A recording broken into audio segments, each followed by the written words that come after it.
વલ્લભના વાલા વૈષ્ણવો, જય જય શ્રી ગોકુલેશ.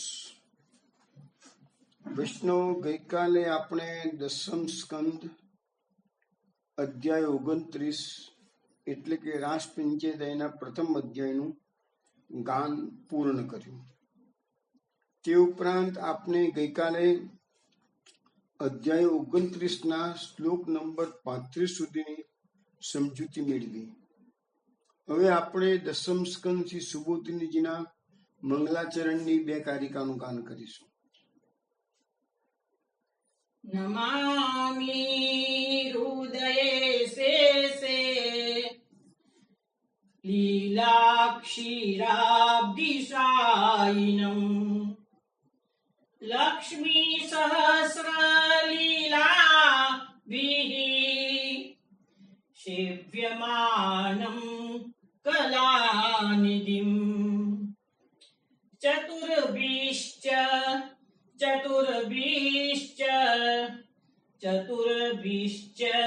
ત્રિભિस्तथा ષડ્ભિર્વિરાજતે યોષૌ પંચધા હૃદયે મમ.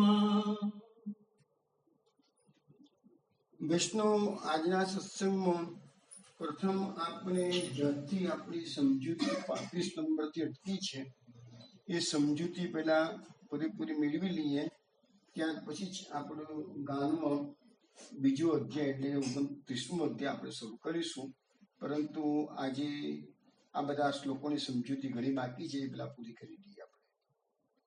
ગઈકાલે વૈષ્ણવ આપણે જે છેલ્લો શ્લોક જોયો હતો એમાં આપણે જોયા હતા કે અધરામૃતની માગણી ગોપીજનોએ કરેલી છે.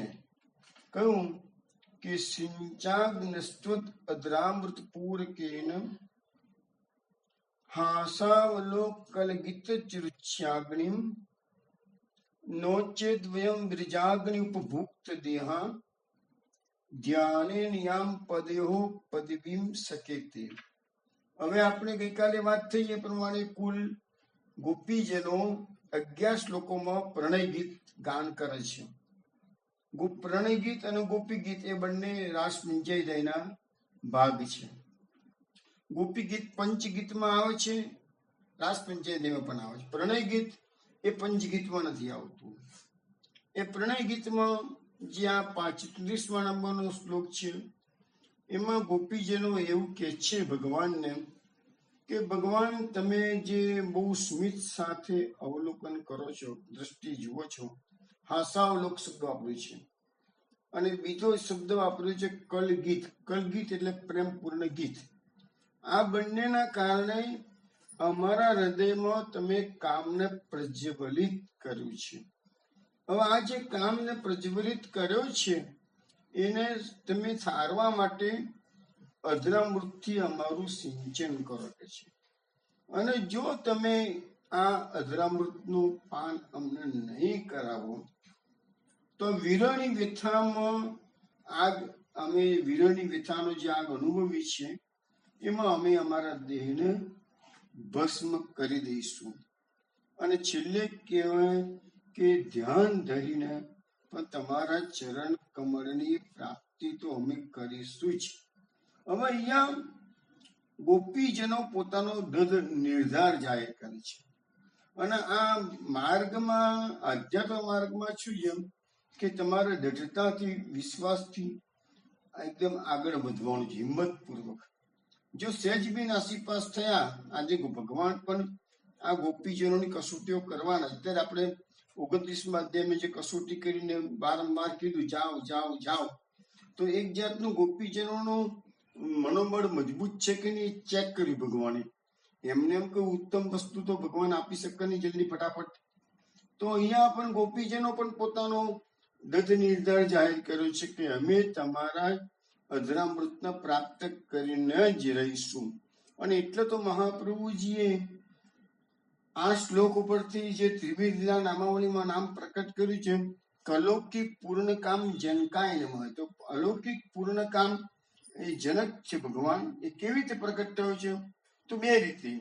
હાસાવલોક અનક્કલ ગીત એટલે પ્રેમપૂર્ણ દ્રષ્ટિ અને જે પ્રેમનું ગીત એ ભગવાનની જે વાણી છે એ પ્રેમપૂર્ણ છે. એ બંનેના કારણે એમનામાં હૃદયમાં કામનો ઉદ્ભવ થયેલો છે. આટલી વાત આપણે ગઈકાલે જોઈ હતી. હવે આગળના શ્લોકમાં કે છે અર્હિયંબુજાક્ષ તવ પાદ તલમ રમાયા દત્તક્ષણમ ક્વચિદ અરણ્યજન પ્રિયસ્યમ અસ્પ્રાક્ષ્મ તત પ્રવૃત્યાન્ય સમક્ષમંગ સ્થાતુમ તયા વિરમિતા બત પાર્યામ. અહીંયા ભગવાનને સંબોધન કરવામાં આવ્યું છે અંબુજાક્ષ. અંબુજ એટલે કમળ, અક્ષ એટલે નયન, આંખો. તો ભગવાનને સંબોધન કરે છે કે હે કમળ નયન ભગવાન, આ તમારા જે ચરણ કમળ છે તો પાદ તલમ એટલે ભગવાનના ચરણ કમળના જે પગલા થયેલા છે એ ક્વચિત અરણ્ય જન પ્રિય એટલે જે વનવાસીઓ છે, વનવાસીઓના બે અર્થ થાય છે. એક તો વનવાસી એટલે કોણ, કે જે લોકો સંસારનો ત્યાગ કરી અને જે આપણે ભાગવતમાં વારંવાર વાંચીએ છીએ કે રાજા મહારાજાઓ 50 વર્ષની ઉંમરે વનગમન કરતા હતા, ગુરુકુળમાં જઈને રહેતા અથવા ઋષિના આશ્રમમાં જે રહેતા, ધ્યાન ધરતા, એ બધા પુષ્કળ ભાગવતમાં પ્રસંગો આપેલા છે. એમાં તો પહેલાના જમાનામાં રાજા મહારાજાઓ 50 વર્ષની ઉંમર થાય રાજપાટ પોતાના દીકરાઓને આપી દેતા અને પોતે જંગલમાં જઈને ધ્યાન લગાવતા, ભગવાનની તપસ્યા કરતા. તો એ બધા વનવાસી થઈ ગયા, અરણ્યવાસી. એ ઉપરાંત બીજું કોણ છે, તો જે ભીલડીઓ આપણે પુલિંડીઓની વાતો આપણે વેણુગીતમાં આવી હતી. તો એ બધા જે વનવાસીઓ છે એને પણ ભગવાનના ચરણ કમળની, આ કે બધો સંસાર ત્યાગી દીધો છે, બીજી કોઈ કામનાઓ રહી નથી. તો એવા જે અરણ્યવાસીઓ છે એને ભગવાનના ચરણ કમળની પ્રાપ્તિ થાય છે. પછી લક્ષ્મીજી પણ એને પણ ભગવાનની સેવા કરવાની તક મળે છે અને એવા જે ચરણ કમળ જે અરણ્યવાસીઓને પ્રાપ્ત થાય છે, લક્ષ્મીજીને સેવા કરવાની તક મળે છે અને એવા ચરણ કમળનો ગોપીજનો કહે છે પ્રભુ અમે સ્પર્શ કર્યો છે અને આપે અમારી સાથે રમણ પણ કરેલું છે એટલે હવે અમે સંસારના બીજા લોકોની સામે ઉભા રહેવા પણ અમે સમર્થ નથી. તો અહીંયા ભગવાનના ચરણ કમળનો મહિમા ગાવામાં આવેલો છે. ગોપીજનો કે છે કે હે કમલ નયન, મહાપ્રભુજી સુબોધની એમ કે છે કે કમલ નયન શબ્દથી ગોપીજનો એવું કહેવા માંગે છે કે ભગવાન આમ તમે દ્રષ્ટિ અમારા પર કરો છો તો ભક્તોના પાપની નિવૃત્તિ થઈ જાય છે અને અમે આ તમારા ચરણ કમળને શોધતા અમે આ જંગલમાં આવી ગયા છીએ. અથવા તો ગોપીજનો જયારે છાક લઈને જશોદાજી મોકલે અને જાય ત્યારે ચરણ કમળના આધારે જ ગોપીજનો ભગવાનની પાછળ એમને શોધવા જતા હતા તો અમે લોકોએ કોઈ તમારા ચરણ કમળનો સ્પર્શ કર્યો જ છે હવે અમે બીજી કોઈ જગ્યાએ ઉભા રહેવા સમર્થ નથી. કે ભગવાનના ચરણ કમળ કેવા છે, એનો સ્પર્શ બહુ દુર્લભ છે અને લક્ષ્મીજીએ કેટલી તપશ્ચર્યા કરી છે અને ભગવાનના ચરણ કમળની પ્રાપ્તિ લક્ષ્મીજીને થયેલી છે. આપણે 16મા અધ્યાયમાં નાગપત્નીઓની સ્તુતિમાં પણ આ વાત આવે છે કે કાલિય નાગને ભલે ભગવાને નાથ્યો હોય પણ ભગવાને એના પર અલ્ટિમેટલી તો કૃપા જ કરી છે કે કાલિય નાગના મસ્તક પર પોતાના ચરણારવિંદ ધરેલા છે એ ઉપરાંત 21મા અધ્યાયમાં જે વેણુગીત આવે છે એમાં પણ પુલિંદીઓની વાત આવે છે કે પૂર્ણા પુલિંદી ઉર્ગાય પદાબ્જરાગ. તો એમાં પણ જ વસ્તુ કીધી છે કે પુલિંદીઓને પણ ભગવાનના ચરણ કમળ તો પ્રાપ્ત થયા નથી, પરંતુ એ પુલિંદીઓ જાણે છે કે આ વનમાં ભગવાન રોજ ગૌચરણ માટે પધારે છે પણ અમે તો વનવાસીઓ છીએ, અભન છીએ, શુદ્ર જાતિની ભેલડીઓ છીએ, તો અમને તો ભગવાનનો લાભ મળવાનો નથી કે છે. એટલે એ પુલિંદીઓ ભગવાનના ચરણ કમળ ગોપીઓના વક્ષસ્થળ પર ધારીને કામ વેદનાને શાંત કરવા માટે ભગવાન ગોપીઓના ચરણ કમળ પોતાના ચરણ કમળ ગોપીના વક્ષ પર ધારણ કરે તો ગોપીઓના વક્ષ સ્થળ પર જે ચંદન કુમકુમ લાગેલું હોય એ ભગવાનના ચરણોમાં આવે અને ભગવાન એવા ચરણથી જ્યારે વનમાં ગાયોચારણ કરતા હોય તો ત્યાંના ઘાસ વગેરે પર એનું જે કુમકુમ લાગેલું હોય તો પેલી વેલડીઓ પુલિંદીઓ એ કુમકુમ લઈ પોતાના હાથમાં પોતાના મુખ પર લગાવે પોતાના સ્તન પર લગાવે અને એ રીતે ભગવાનના દર્શનની જે કામનાઓ છે એ લોકોની એ કામના શાંત કરે છે કારણ કે એમને પણ એમ થાય કે પ્રભુનું પ્રાપ્તિ અમને ક્યારે થઈ શકે છે પણ એ પુલિંદીઓ આ રીતે પોતે સંતોષ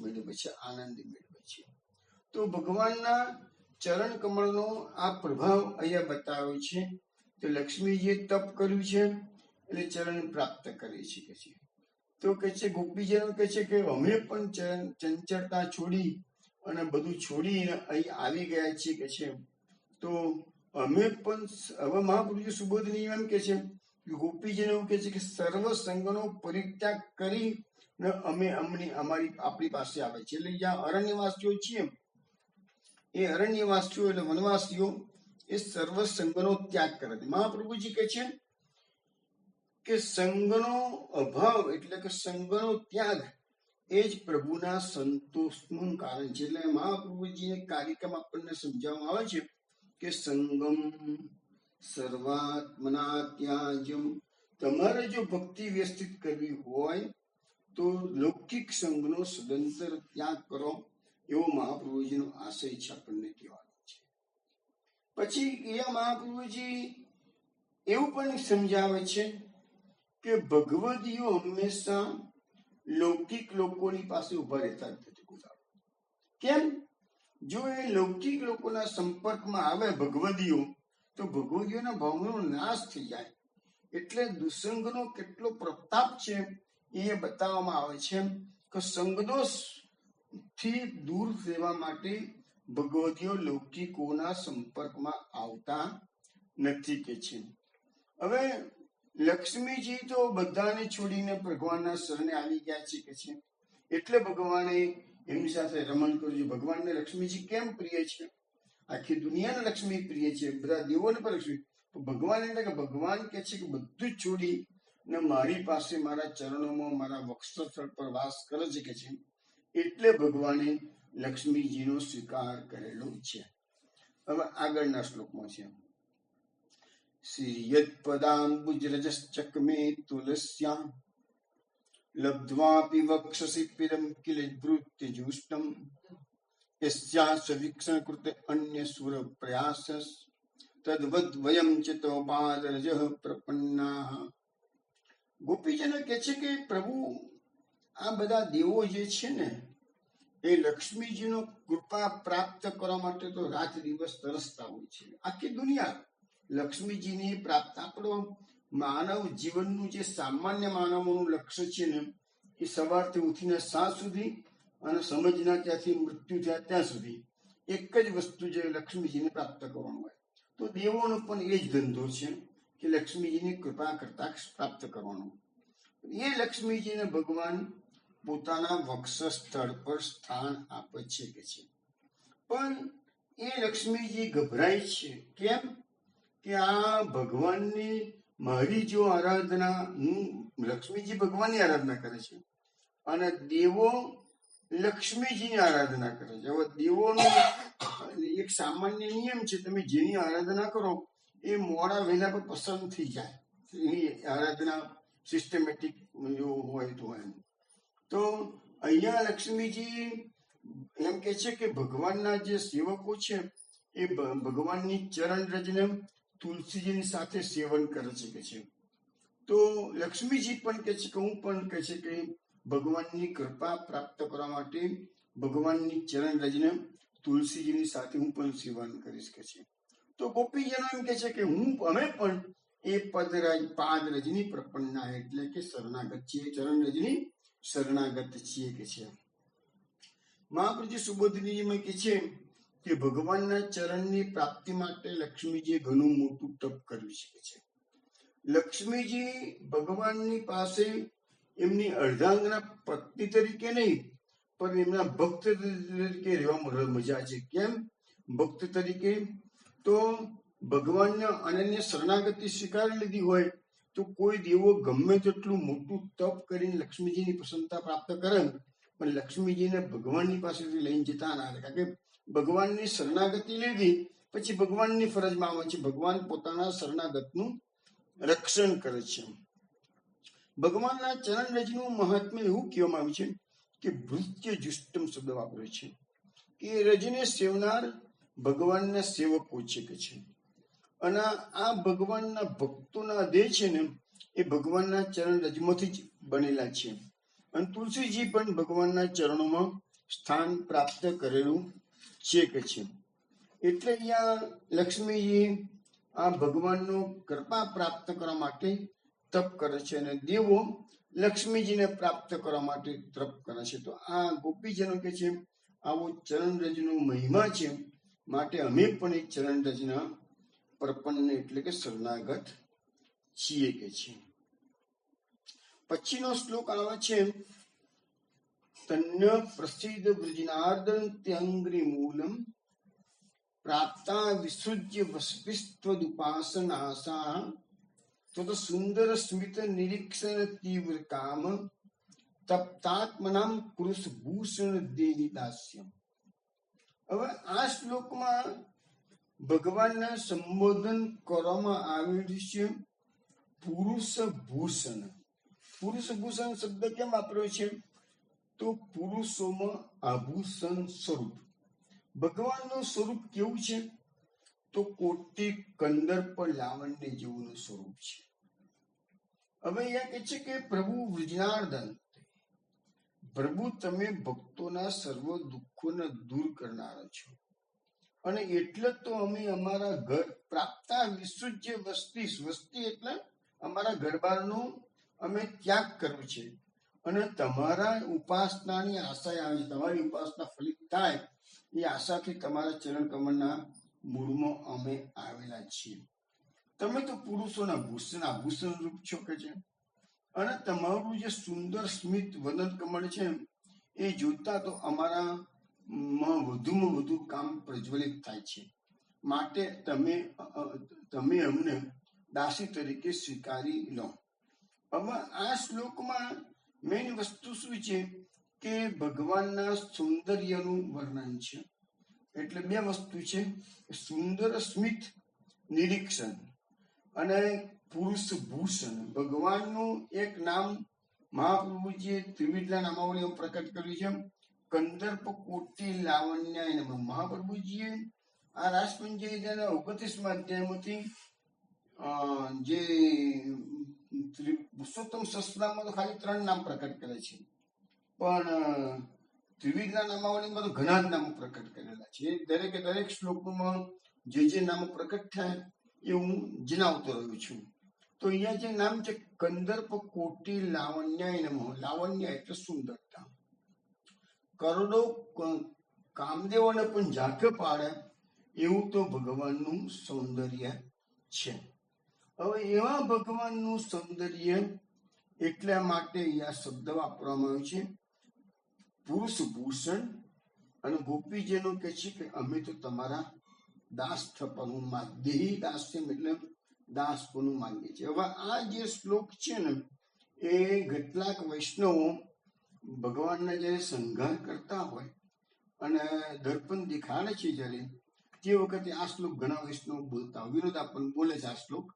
અને આ શ્લોકનું બીજી વસ્તુ અગત્યતા એ છે કે દેહી દાસ્યમ, આ જે શબ્દ આવ્યો તો પુષ્ટિ માર્ગનું બેઝિક સિદ્ધાંત તો દાસપણું માંગ્યું છે. પછી ભલે આપણે વાત્સલ્યથી સેવા કરતા હોઈએ કે બીજા ભાવથી સેવા કરીએ, એ વસ્તુ જુદી છે, પણ મુખ્ય પુષ્ટિ માર્ગનું બેઝિક તત્વ છે તો એ દાસ ભાવ છે. આપણો શરૂઆત આપણે પુષ્ટિ માર્ગની દાસ ભાવથી છે. દાસ ભાવથી સેવા કરવાની છે આપણે પહેલા તો.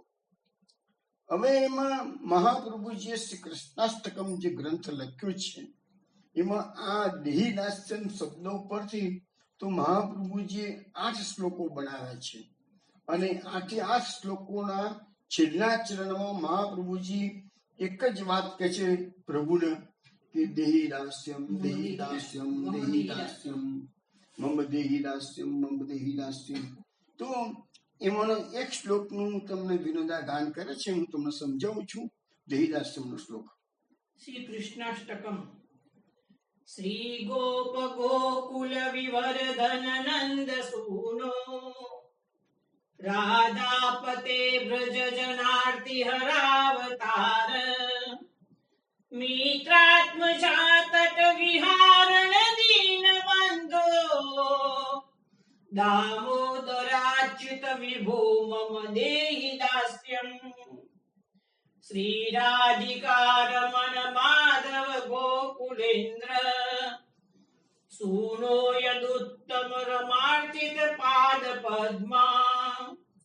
શ્રી શ્રીનિવાસ પુરુષોત્તમ વિશ્વમૂર્તે ગોવિંદ યાદવ પતે મમ દેહી દાસ્યમ. બે શ્લોકોનું વિનોદાએ ગાન કર્યું છે. એવા મહાપ્રભુજીએ 8 શ્લોકો લખ્યા છે. હું બધાને એક જ શ્લોક સમજાવું અને છેલ્લી ફલશ્રુતિ વાંચીએ. ફલશ્રુતિ. શ્રી કૃષ્ણ સ્તોત્રમષ્ટકમ ઇદમ સર્વાર્થદમ વર્ણતામ ભક્તાનાં ચ હિતં હરેશ્ચ નિતરાં યો વૈ પઠેત પાવનમ તસ્યાસ્નૌ રાજસુનુ વ્રજરાજસુનુર અતુલાં ભક્તિં સ્વપદાંબુજે સત્સેવે પ્રદદાતિ ગોકુલપતિ શ્રી રાધિકા વલ્લભ. તો આ 8 શ્લોકો જે દેહી દાસ્યમના મહાપુરુષજીએ કૃષ્ણાષ્ટકમમાં ગાન કર્યું છે અને 9મા શ્લોકમાં મહાપ્રભુજી એની ફલશ્રુતિ બતાવેલી છે. હવે આ 8 શ્લોકો બહુ જ સરળ છે, સુંદર, રાગ બી સુંદર છે, શ્લોકો બી સુંદર છે. અને એ શ્લોકોમાં એક જ વાત છે કે ભગવાનના નામોનું જ રટન છે.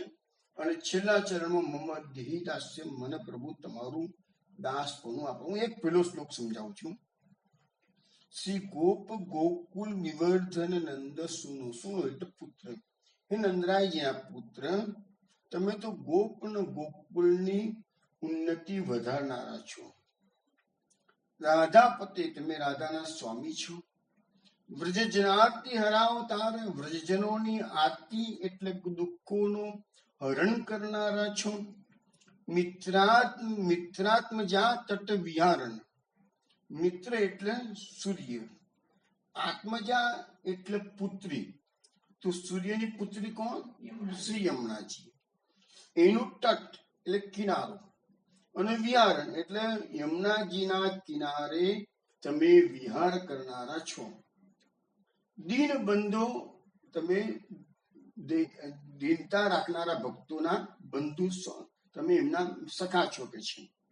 દામોદર એટલે તમે નામ જાણીતું છે.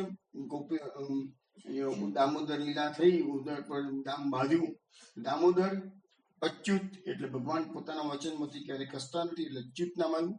મમ દેહી દાસ્યમ, મને તમારું દામોદરાચ્યુત વિભો મમ દેહી દાસ્યમ. વિભો એટલે સર્વાત્મક પંથાય, સર્વસમર્થ પંથાય. મમ દેહી દાસ્યમ, તો મને તમારું દાસપણું આપો. તો અહીંયા આ જે આપણે 38 નંબરનો શ્લોક જે આપણે આમાં લીધો છે, આપણે જે અહીંયા જે આપણને ગાવામાં આવ્યું છે પ્રણય ગીત, એ પ્રણય ગીતનો 38મો શ્લોક જે છે એમાં દેહી દાસ્યમ, એના પછીનો પણ શ્લોક આવે છે ને એમાં ભવામ દાસ્યમ શબ્દ વાપરે છે.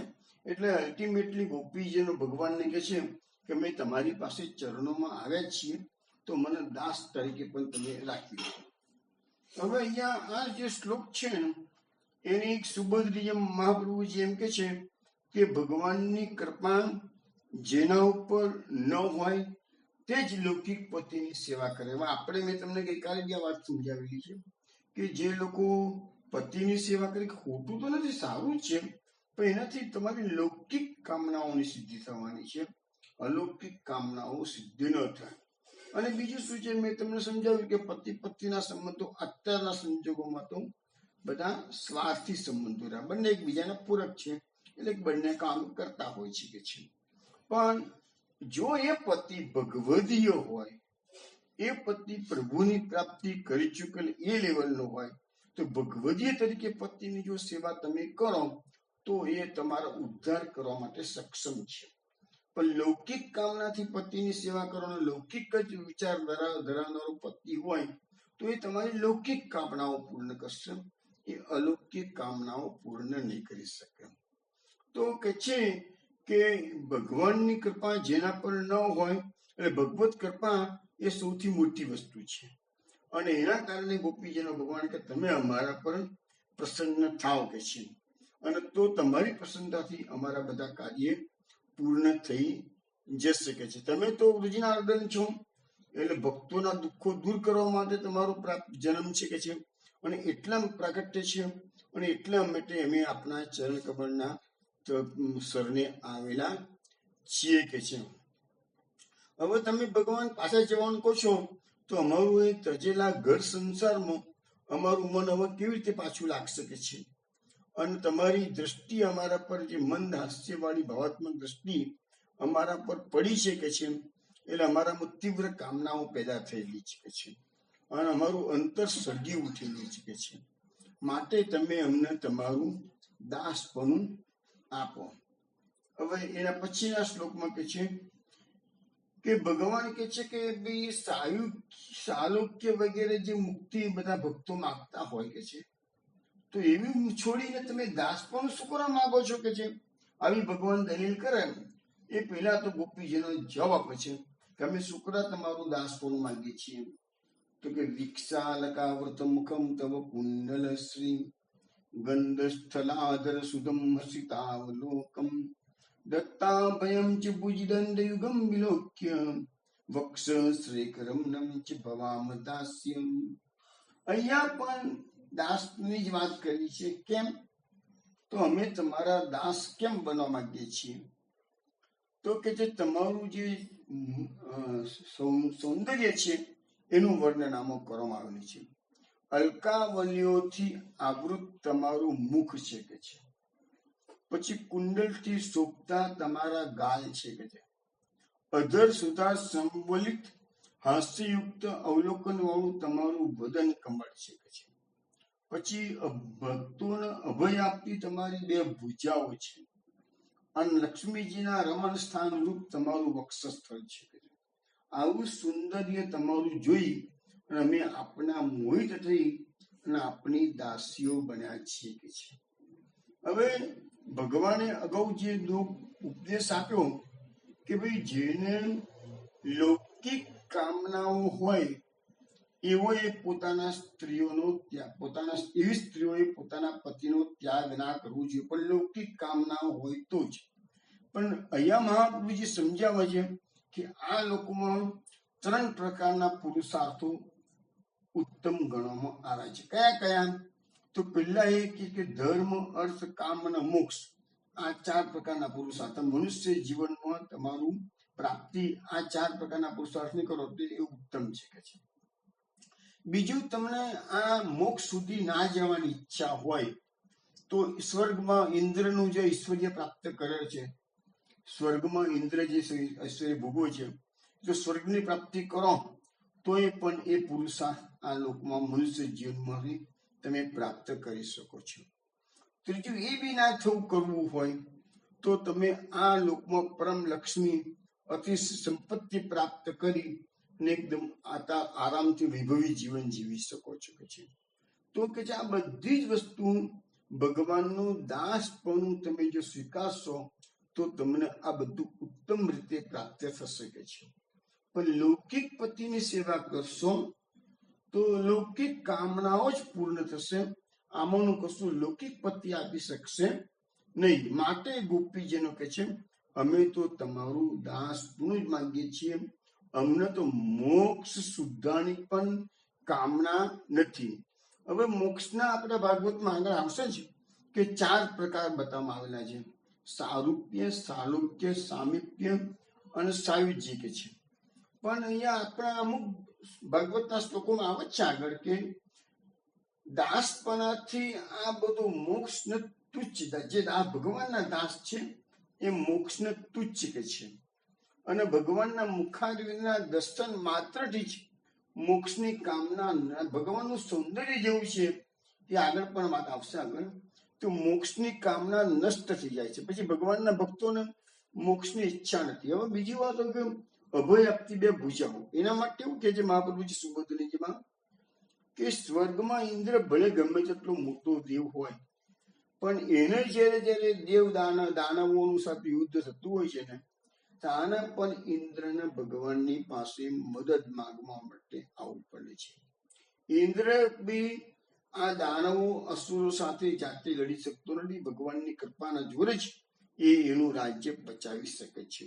તો ભગવાનના ભુજદંડથી ઇન્દ્ર વગેરે દેવો અભયદાન પ્રાપ્ત કરે છે. તો પછી ગોપીજન કહે છે એવા ભગવાન, અમે તમારું દાસ્ય સ્વીકારી લઈએ તો તમારા ભુજદંડ અમારું પણ સંસારની અંદર અમને કોઈ ડર લાગશે નહીં. પછી કહે છે કે શું છે, આપણને ભલે સંસાર મીઠો લાગતો હોય, પરંતુ હકીકતમાં સંસારનો ભય તો મોટા મોટા ઋષિ મુનિઓને પણ લાગતો હોય છે. તમે જુઓ, સુખદેવજી નો જન્મ થયો, માતાના ગર્ભમાં લાંબા સમય સુધી રહ્યા. વ્યાસ મહર્ષિએ વિનંતી કરી કે બેટા તું બહાર આવ, તને માયા અસર કે મને માયાની બીક લાગે છે. ના, તને સંસારની માયા નહીં સતાવે, તું બહાર આવ. તું બહાર આવી માતાના ગર્ભમાંથી અને સીધા દોડતા જંગલમાં જતા રહે છે. સુખદેવજી જેવા પરમહંસ કોટીના સંતો, મહાપુરુષો, મહાત્માઓને પણ આ સંસારનો ડર લાગ્યો છે. અને એટલે તો મોટા મોટા મહાપુરુષો સંસારનો ત્યાગ કરીને, મહાપ્રભુજીનું જ એક્ઝામ્પલ આપણી સામે નજર સમક્ષ છે કે મહાપ્રભુજી પણ એક તબક્કો જીવનનો છેલ્લા દિવસમાં આવ્યો, તેમણે સંસારનો ત્યાગ કર્યો છે. તો મહાપુરુષો પણ, ઋષિમુનિઓ પણ સંસારના ડરથી જંગલોમાં બેસીને ઉપવનોમાં, ગુરુકુળોમાં તપસ્યા કરતા હતા. તો એ અહીંયા બતાવ્યું છે કે ભગવાનના ભક્તોને ભગવાનનું જે ભુજદંડ છે એ અભયદાન પ્રાપ્ત કરાવી આપે છે. એટલે ભગવાનના ભક્તો સંસારથી ગભરાતા નથી. સંસારથી ગભરાય છે ખરા, પણ ભગવાનના ભુજદંડના આધારે એમને ડર લાગતો નથી કે છે.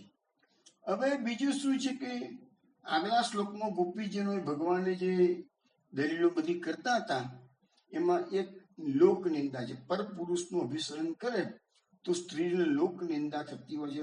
જુગુપ્સિતમ ચ સર્વત્ર ઔપત્યમ કુલસ્ત્ય, એવા શબ્દો આગલા શ્લોકમાં ભગવાન બોલેલા છે.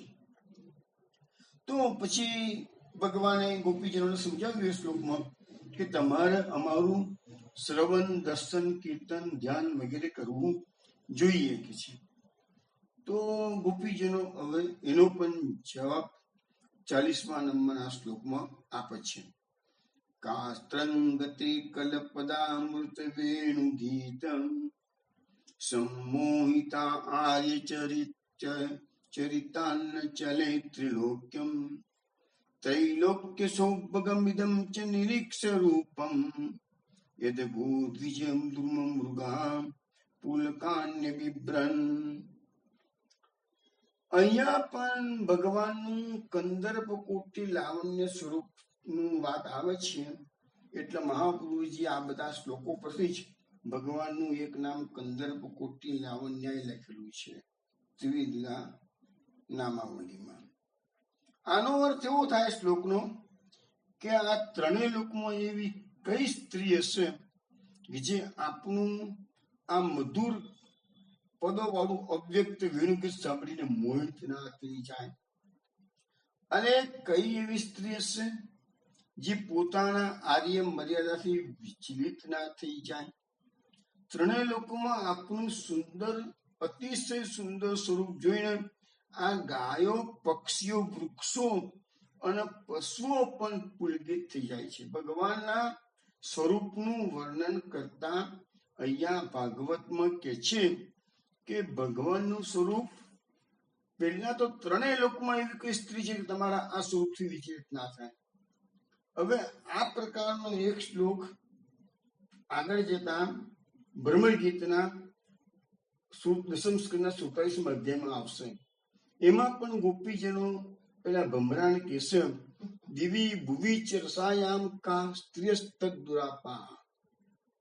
દિવી એટલે સ્વર્ગ, ભુવી એટલે પૃથ્વી, રસાયામ એટલે રસાતલ, અને સ્વર્ગમાં, પૃથ્વી પર કે પાતાળમાં એવી કઈ સ્ત્રી છે કે કે જે ભગવાનની આશા રાખી ના, ભગવાન સાથે રમણ કરવાની આશા ન રાખે, ભગવાનનું સ્વરૂપ જેવું મનમોહક છે, કોટી કંદર પણ લાવણ્ય એટલે કે કરોડો કરોડો કામદેવને પણ લજાવાય એવું એમનું સ્વરૂપ છે.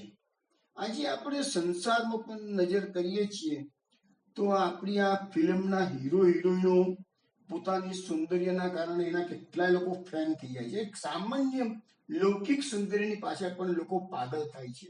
આપણે જાણીએ છીએ કે પેપરોમાં બધું ઘણું આવતું હોય છે ને કે આ પિક્ચરોની પાછળ એ લોકોની એક્ટિંગ કે એમની જે સુંદરતાના કારણે લોકો એના ફેન છે. એક સામાન્ય વ્યક્તિની પાછળ જો લોકો ફેન થતા હોય એમના, તો પછી આ તો ભગવત સ્વરૂપ અને કામદેવને પણ નજવી નાખે એવું સ્વરૂપ જો ભગવાનનું હોય તો પછી કઈ સ્ત્રી આ દુનિયામાં એવી છે કે જે ભગવાનથી મોહિત ના થાય કે છે? તો કે છે કે ભગવાન કે છે, ગોપીજનો કે છે, તમે અમને પાછા જવાનો ઉપદેશ આપો છો કે છે, અને એ ઉપદેશ કે કોઈ સ્ત્રીને ના આપશો કે છે, કોઈ સ્ત્રી ભગવાનને છોડીને જવાની, કે ભગવાનથી તો બધા. આજે આપણે સામાન્ય રીતે કોઈને બી સ્વરૂપવાન જોઈએ છે ને તો તરત આપણી નજર એના પર જતી હોય કે બહુ સરસ દેખાય છે ને કે છે, ભલે પુરુષ હોય કે સ્ત્રી હોય. પણ તો અહીંયા એક કહેવામાં આવે છે કે મહાપ્રભુજી સુબોધનીજીમાં કે છે કે ત્રિલોક્યામ એટલે કે તમોગુણ, રજોગુણ અને સત્વગુણથી બનેલો આ લોક છે. એમાં 3 પ્રકારની સ્ત્રીઓ છે. એમાં જે તામસી મૂઢ કોટીની સ્ત્રીઓ છે એ તો મૂઢતાથી ધર્મમાં રહે છે, ધર્મમાં મૂઢ છે કે છે, તો એ તો મોહિત થઈને ચલિત થઈ જાય ભગવાનના સુંદર જોઈએ છે. પછી જે રાજસી છે એ તો સ્વભાવથી વિચલિત પ્રકારની આવવાની છે. અને જે સાત્વિક છે કે જેમાં ધર્મમાં બુદ્ધિવાળી સ્ત્રીઓ હોય છે એને પણ ભગવાનનું સૌંદર્ય ચલિત કરી નાખે છે. તો આ બધી સ્ત્રીઓ કેવી છે કે ભગવાનના સ્વરૂપ માત્રથી પોતાના આર્ય માર્ગનું ઉલ્લંઘન કરી નાખવા તૈયાર થયા. એટલે ગોપીજનો કેમ મોહિત થઈ ગયા છે ભગવાનની લીલા? ભગવાન આખું માધુર્ય આપણે મહાપ્રભુજી કીધું ને મધુરાષ્ટકની અંદર, મધુરાધિપતે મધુરમ લખેલમ, એટલે મધુરમાં મધુર સ્વરૂપ છે એટલે બધા એનાથી પાગલ થઈ ગયેલા છે. આજે તમે વંદરાણમાં જાઓ, બ્રજમંડળમાં તમે જાઓ, આજે પણ કેટલાય સંતો મહાત્માઓ એ ભગવાનની આરાધના કરે છે. કારણ કે એનું સ્વરૂપ એને એક ઝલક માત્ર મળે ને એટલા માટે તો કીધું ને એમને મધુસૂદન સરસ્વતીએ કે દાસજી કૃતા ગોપ વધુ વિટેન અદ્વૈત માર્ગના ઉપાસક હતા. મધુસૂદન સરસ્વતી અદ્વૈત માર્ગના ઉપાસક હતા. સાકાર બ્રહ્મની ઉપાસના નતા કરતા. પણ એક વખત વંદનાવન જ્ઞાન ભગવાનની એક ઝલક એને મળી ગઈ, ઝલક, થોડીક સેકન્ડો માટે, થોડીક ક્ષણો માટે. પણ જે સૌંદર્ય પાન એમને કર્યું છે એટલે એમને ગાવાનું શરૂ કરી દીધું. બંસી વિભૂષિત કરાનવનીર ધાબા પીતાંબર અરુણ બિંબ ફલાધરોસ્તા પૂર્ણેન્દુ સુંદર મુખા રવિન્દ નેત્રા કૃષ્ણા પરમ કિમપી તત્વ હું ન જાણે. કૃષ્ણથી વધીને આ દુનિયામાં બીજું કોઈ તત્વ છે હું જાણતો નથી. કોણ બોલે છે? મધુસૂદન સરસ્વતી. અને એ મધુસૂદન સરસ્વતી બીજા એક શ્લોકની અંદર એમ કહી દે છે કે દાસી કૃતા ગોપ વધુ વિટેન, એટલે કોઈ ગોપ કુમારિકાના સથેને કેનાપી વયમ મટેને દાસી કૃતા ગોપ વધુ વિટેન, એવા શબ્દો આવે છે. 60 શબ્દો આપણે ભગવાનના માટે મધુસૂદન સરસ્વતીએ 60 એટલે કે લુચ્ચો સારી ભાષામાં કહીએ તો. અને સથેને કેનાપી વયમ મટેને એ દાસી ગોપ વધુના કોઈ પ્રેમી સઠે મને બળપૂર્વક હઠપૂર્વક એની દાસી બનાવી દીધી છે. એટલે બધું સરસ્વતી પર પોતાના દાસ નહીં પણ દાસી શબ્દ પ્રયોગ કરે, દાસી. તો ભગવાનનું સ્વરૂપ જ એવું છે કે એક વખત જો એક ઝલક પણ મળી ગઈ એમ તો તમને સંસાર ફિક્કો લાગે. પછી તમને એ સ્વરૂપનું વારંવાર દર્શન કરવાની તારાવેલી ઝંખના થાય છે કે જે, અને એટલે તો ભગવાનના ભક્તો પાગલ થઈ જાય છે. ભગવાનની પાછળ પાગલ કે એક નાનકડી ઝલક અને એક સ્વપ્નનું પણ તમને ઝલક જોવા મળશે ને તો પણ તમે બેચેન કરી મૂકશે. પછી તમને કે વિજયગત દર્શન ક્યારે થાય, વિજયગત દર્શન ક્યારે થાય. એટલે આ ભક્તિ માર્ગમાં આવું છે, એક થોડીક અનુભૂતિ પણ માણસને ખૂબ જ ઊંચા લેવલે લઈ જઈ શકે છે. પછી કે છે કે એ શ્લોકમાં બીજી જગ્યાએ લખ્યું છે યદ ગો દ્વિજ ધ્રુમ મૃગા પુલકાન્ય બિભ્રણ. હવે આ તો ત્રણેય લોકોની સ્ત્રીની વાતો કરી, પણ ગોપીજનો કે છે ભાઈ સ્ત્રીઓ તો મોહિત થાય એ તો ચલો માની લે કે સૌંદર્ય તો બધાને ગમતું હોય, બરાબર છે. પણ આ પેલા ગાયો એ તો પશુ છે, નીતિ ધર્મને જાણતી નથી. ભાગવતમાં લખ્યું છે ગાયો પશુઓ તો પોતાની માતાની જોડે પણ ગમન કરી શકે છે કે છે. એ લોકોને એવી બુદ્ધિ નથી હોતી કે આ બધું અધર્મ કરીએ છીએ અમે, હું ના કરી શકાય. એવા પશુઓ પણ ભગવાનથી મોહિત થઈ જાય છે કે છે. પક્ષીઓ ભક્ષણ કરનારા, બધી ગમે તે વસ્તુનું ભક્ષણ કરે છે. વૃક્ષો તો સ્થાવર છે કે છે, એમને કશું જ્ઞાન નથી કે છે. પછી વૃક્ષોની ઇન્દ્રિયો નથી. પેલા મૃગલા બધા બીકણ હોય છે કે છે, પણ એ બધા ભગવાનનું રૂપ જોઈ અને એમનું વેણુ ગીત સાંભળીને રસમાં તરબોળ છે. અને આપણે વેણુ ગીતમાં એ બધી વસ્તુ 21મા અધ્યાયમાં જોઈ છે કે ભગવાનની વેણુની અસરો જળ ચેતન બધાના ઉપર થાય છે. એટલે મનુષ્ય તો વિચલિત થાય એમાં તો કોઈ નવાઈ નથી, પણ આ જળ ચેતન એટલા માટે તો વેણુ ગીતમાં શબ્દ વાપરવામાં આવ્યું છે અસ્પંદનમ ગતિમતામ પુલકસ્તરોનામ. એટલે જે ગતિવાળા જીવો છે એ સ્થિર થઈ ગયા, અને જે સ્થિર વૃક્ષો જેવા છે એ પુલકિત થઈ ગયા. ભગવાનના વેણુની અસરો નદીઓ પર છે, વાદળા પર છે, ગોવર્ધન પર્વત પર છે, પક્ષીઓ પર છે, ગાયો પર છે, નદીઓ પર, બધાની પર અસરો થઈ ગઈ છે ભગવાનના વેણુની અસરો. તો ગોપીજનો અહીંયા કે છે આ શ્લોકમાં, તો પ્રભુ એ બધા જે પશુ પક્ષીઓ પર તમારી અસરો થતી હોય તો આ જગતની એવી કોઈ સ્ત્રી છે કે જે તમારાથી ચલિત ના થાય. તો પછી હવે અમે અમારા ઘરબાર છોડી અને તમારા ચરણના દાસ બની ગયા છીએ, તો પછી શું કરો અમને કાઢી મૂકો છો કે છે. હવે અમે જવા માટે કોઈ સંજોગોમાં તૈયાર નથી. હવે એના પછીનો શ્લોક છે વ્યક્તમ ભવાન વ્રજ ભયાર્ત્યરોપી જાતો દેવો યથાદિ પુરુષ સુરલોક ગોપ્તા તન્નો નિધય કર પંકજ માર્ત બંધો તપ્તસ્તનેસુ ચ શિરસુ ચ કિંકરી નામ. કિંકરી એટલે પણ પાછું દાસ. આર્ત બંધો શબ્દનો પ્રયોગ કયો છે? આર્ત બંધો, આર્ત એટલે દુઃખી અને બંધો એટલે મિત્ર. તમે તો દુઃખીઓના મિત્ર છો, દુઃખોનું દૂર કરનારા છો કે છે. વ્રજ ભયાર્થી હરો, વ્રજનો ભયનું જે દુઃખ છે એ પણ હરણ કરનારા છો કે છે. તો ભગવાનને ગોપીજનો અહીંયા કીધું છે કે અમે તો સંસારથી ત્રાસી અને તમારી પાસે આવી ગયા છીએ. અમે દિલ દુખિયા વાળા જીવો છીએ કે છે, અને તમે તો દિન દુખીઓના બંધુ છો. તમારો જે અવતાર પૃથ્વી પર થયો છે એ વ્રજમંડળમાં વ્રજવાસીઓના દુઃખોને દૂર કરવામાં. આપણે આગલા ભાગમાં શ્લોકમાં આવશે પછી કે વ્રજજનાર્તિહન વીર યોષિતા, વ્રજજનાર્તિહન વ્રજજનોની આરતીને હરનારા છો તમે. આગળ આવશે છે ગોપી ગીતમાં છે. તો અહીંયા ભગવાનનું જે પ્રાકટ્ય છે એ વ્રજવાસીઓના દુઃખોને દૂર કરવા માટે છે. ગોપીજનો કે છે પ્રભુ હવે અમે તમારી પાસે આવી ગયા છીએ, તો હવે તમે એમને દૂર ના કરશો. હવે તમારી શરણમાં આવે છે. એટલે ગોપીઓ આ છેલ્લા શ્લોકમાં ભગવાનની કૃપાની યાચના કરે છે કે છે.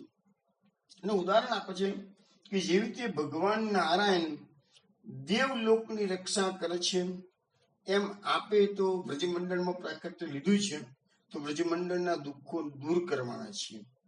અમે તો તમારી કિંકરીઓ એટલે દાસીઓ છીએ, દુઃખી છીએ.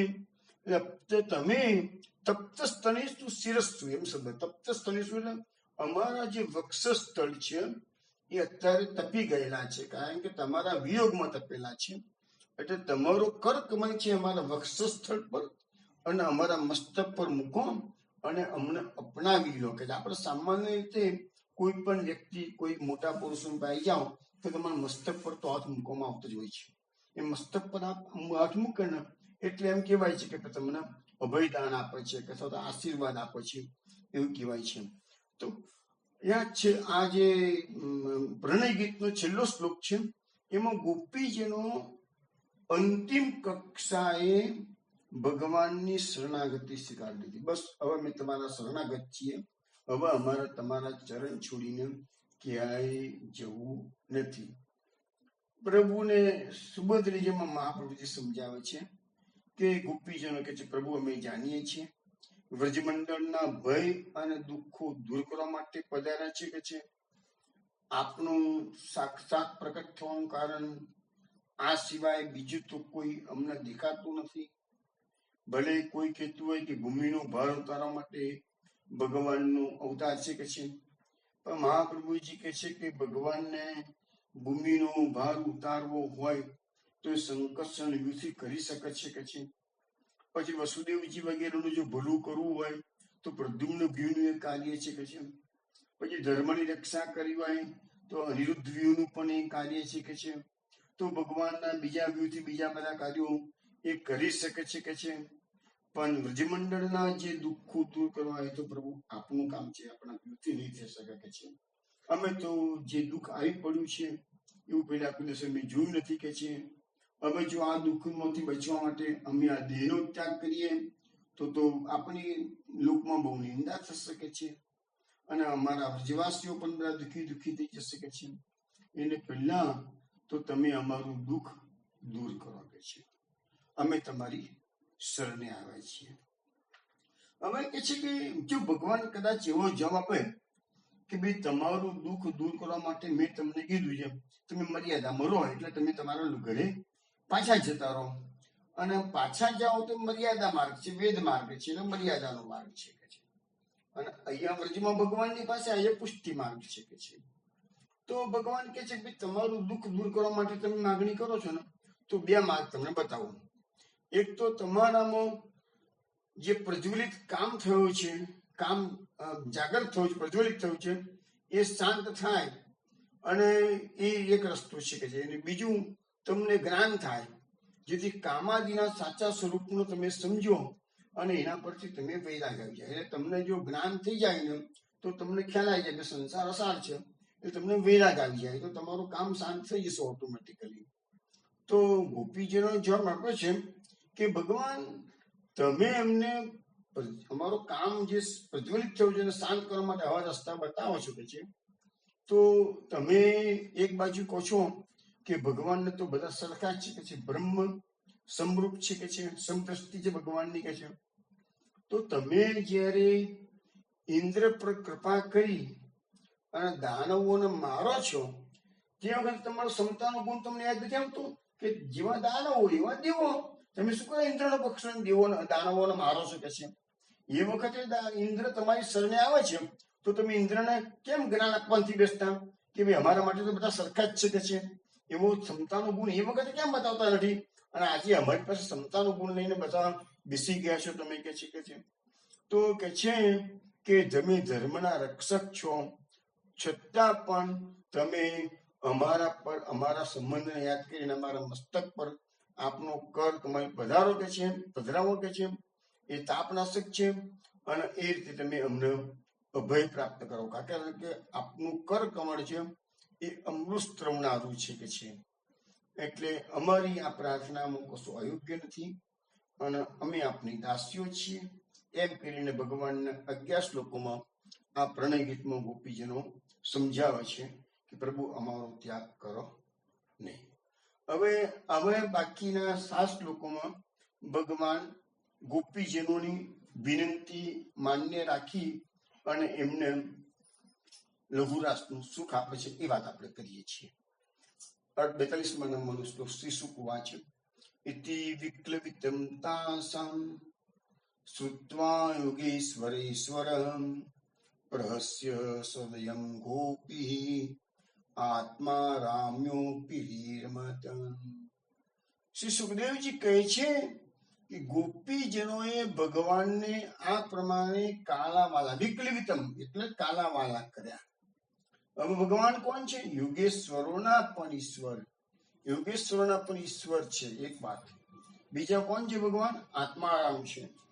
હવે ભગવાન યોગેશ્વરોના પણ ઈશ્વર, આત્મારામ હોવા છતાં પણ ગોપીજનો પર અત્યારે એમને દયા, આટલા બધા કાલાવાલા કર્યા છે. કાલાવાલા હરિને વાલા આપણે બોલીએ છીએ ને, તો ભગવાનને દયા આવી ગઈ છે ગોપીજનો પર.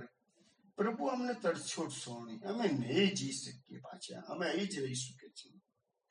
તો ભગવાનને દયા આવી ગઈ છે અને ગોપીજનો દયા કરીને પછી એમને રમણનું સુખ આપ્યું છે. એટલે અહીંયા મહાપ્રભુજીએ નામ પ્રકટ કર્યું છે, ગોપિકા રમણાય નમઃ. રમણ શરૂ કર્યું છે, લઘુરાસ એટલે રમણ. હવે ગોપીજનોએ, મહાપ્રભુજી સુબોધનીજીમાં કે છે, ગોપીજનોએ કાલાવાલા કર્યા ત્યારે એમના પ્રેમને વશ થઈ ભગવાને એમના પર દયા કરી એમને રમાડ્યા. એનું વર્ણન હવે સુખદેવજી 6 શ્લોકોમાં કરે છે. કે છે મહાપ્રભુજી કહે છે કે અહીંયા ભગવાને ગોપીઓ સાથે રમણ કરી એમને રસદાન કર્યું. એનું કેટલીક કારિકાઓ લખી છે. હું કારિકાઓનું ફક્ત હું તમને ગુજરાતી ભાષાંતર સમજાવું છું. કારિકાઓ સંસ્કૃતમાં મહાપ્રભુજી કેટલી કારિકાઓ લખી છે, લગભગ 7 કારિકાઓ એ બાબતમાં છે, પણ આપણે થોડું એના શોર્ટમાં જોઈ લઈએ. ભગવાનના રમણમાં સર્વ ક્રિયા એક લૌકિક કામના જેવી જ છે. આપણને એવું લાગે ભગવાન રમણ કરે છે, પણ લૌકિક કામ જેવું આપણને બધું લાગે કે છે, છતાં પણ એમાં અલૌકિક કામ છે. ગોપીઓના, જો બરોબર સમજવા પ્રયત્ન કરજો વિષ્ણુ, ગોપીઓના કામની પૂર્તિ ભગવાન તો આત્મારામ છે, આપ્ત કામ છે, યુગેશ્વરેશ્વર છે. એટલે ભગવાન તો નિષ્કામ છે. ફક્ત ગોપીઓ પર દયા આવી છે એટલે એમને રઘુરાસનું સુખ આપ્યું છે. એટલે અત્યારે તો ગોપીઓમાં પણ કામ નથી, પણ દેખાય છે કામ આપણને, પણ એ કામ નથી કે છે. હવે જો નિષ્કામ, ભગવાન નિષ્કામ છે તો તેમનું કામ પૂર્ણ થાય તો પણ તે નિષ્કામ સમજવા, એવું કે છે. આ ભગવાન, હવે જોવાની ફલશ્રુતિ પણ મહાપ્રભુજી આપે છે. આ ભગવાન અને ગોપીની ક્રીડાને સાંભળનાર, એટલે આપણે બધા આ લીલાને સાંભળી રહ્યા છીએ, તો આ ક્રીડાને સાંભળનાર પણ નિષ્કામ થઈ જશે. કારણ કે આ નિષ્કામ રમણ છે કે છે, એમાં કોઈ સંદેહ નથી. કારણ કે ભગવાનના બધા ચરિત્રો નિષ્કામ હોય છે.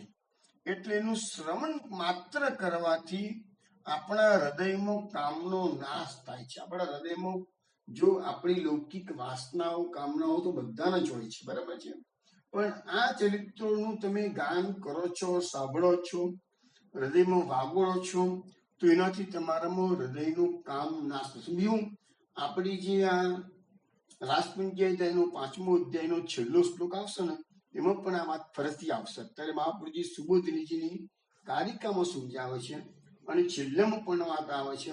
અને એટલે તો સંતો મહાત્માઓ કે છે કે વંદરાવનના સંતો, વ્રજમંડળના સંતો બધું ઘરબાર છોડીને વ્રજમાં ગયા હોય તો એમને પણ ક્યારેક ક્યારેક આ કામ સતાવતું હોય છે.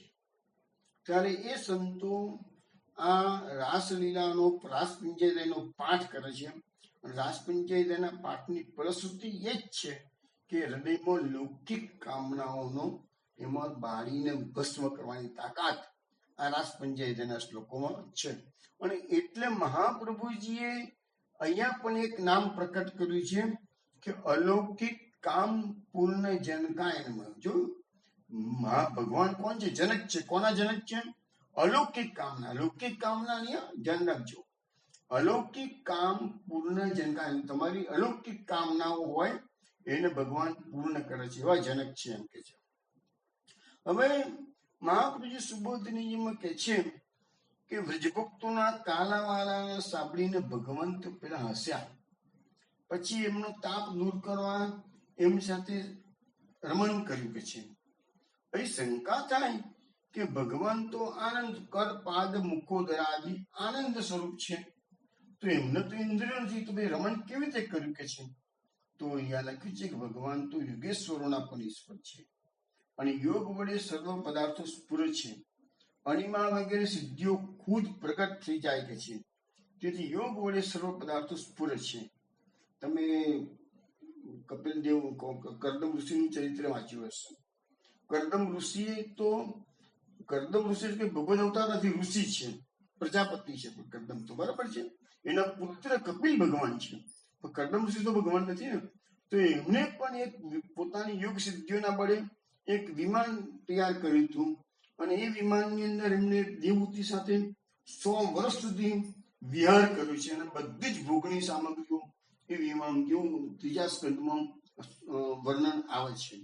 તો એક ઋષિ પોતાના સામર્થ્યથી આવું કરી શકે છે, છતાં એ કઈ કામનાઓને લઈને ઋષિ મુનિએ આ જે કામ કર્યું વિમાનનું નિર્માણ ને બધું, તો કોઈ કામનાથી નતું કર્યું, પરંતુ દેવહૂતિને મનમાં ન રહે અને એને વચન આપ્યું હતું કે તને પુત્ર થશે ત્યાં સુધી હું સંસારમાં રહીશ, એટલે એમને આ રીતે કર્યું હતું કામ. તો એ ઋષિ મુનિ જો યોગ સિદ્ધિના આટલા સ્વામી હોય તો ભગવાનની પાસે અણિમા વગેરે સિદ્ધિઓ ખુદ પ્રગટ થાય અને ભગવાન ભલે આત્મારામ છે, ભલે આપ્તકામ છે, ભલે યોગેશ્વરેશ્વર છે, પણ એ આ રમણ કરી શકે છે કે છે.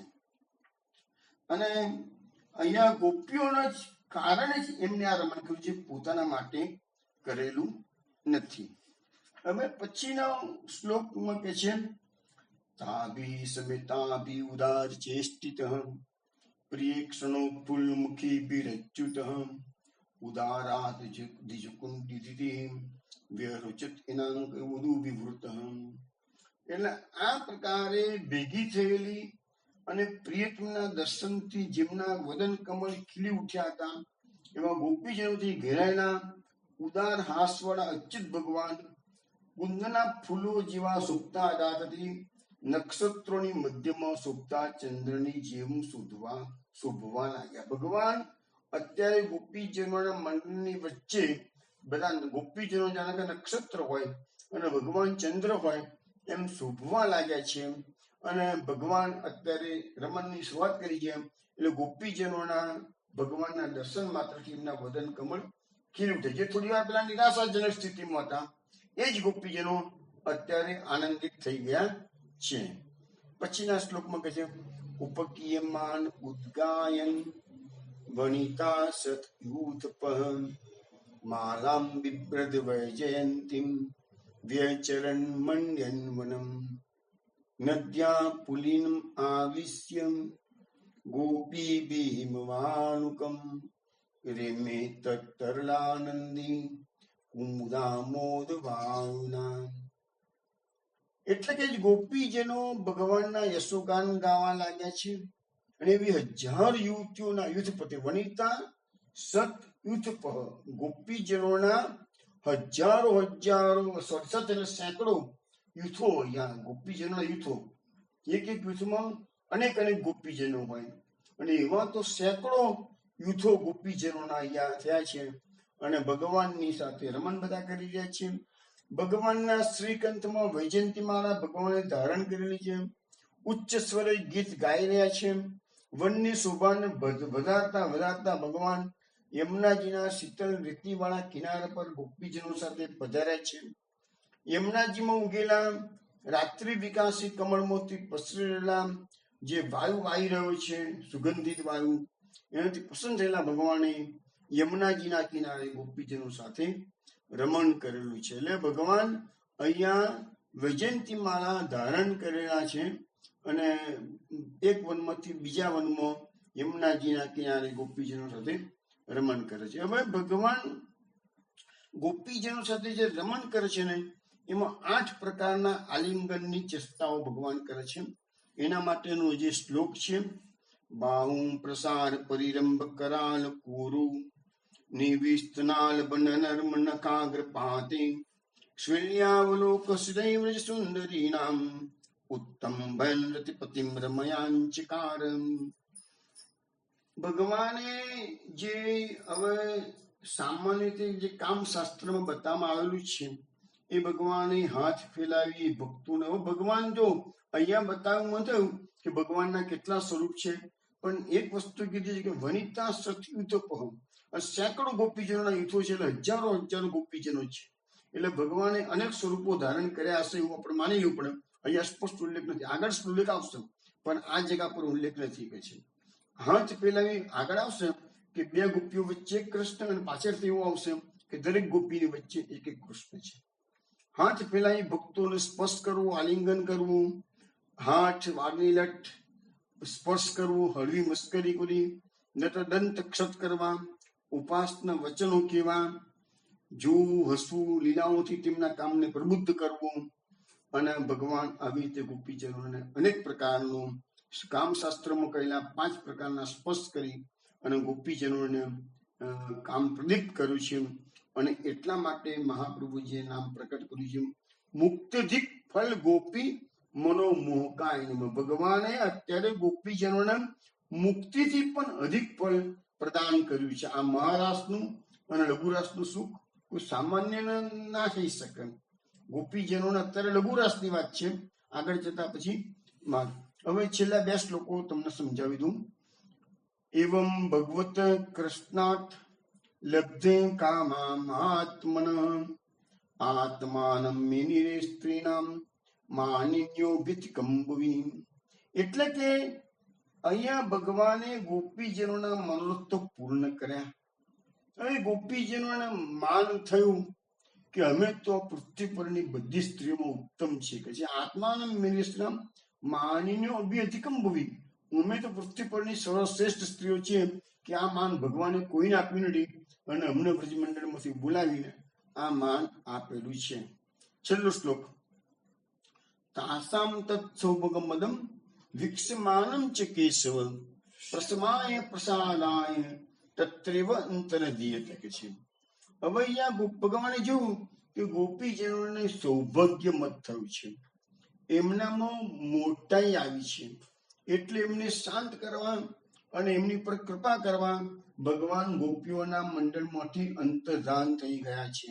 મહાપ્રભુજીએ નામ પ્રકટ કર્યું છે પુરુષોત્તમ સહસ્રનામમાં ગોપી ગર્વ પ્રણાશાર્થ તિરોધાન સુખ પ્રદહમ. એટલે અહીંયા 2 વસ્તુ છે, પ્રસમાય અને પ્રસાદાય. પ્રસમાય એટલે અભિમાનનું શાંત કરવા અને પ્રસાદાય એટલે કૃપા કરવા. અંતર્ધાન થવું એ પણ કૃપા છે. એ આપણે કેમ કૃપા કહેવાય છે એ વાત પાછો કાલ રાત્રે 8 વાગે મળીશું, તાને સમજાવીશું. અને આ શ્લોક સમજાવી અને તરત જ આપણે અધ્યાય 30મો એના સ્ટાર્ટિંગના 10 શ્લોકોનું પાછું કાલે ગાન કરીશું. ત્યાં સુધી જય ગોકુલેશ.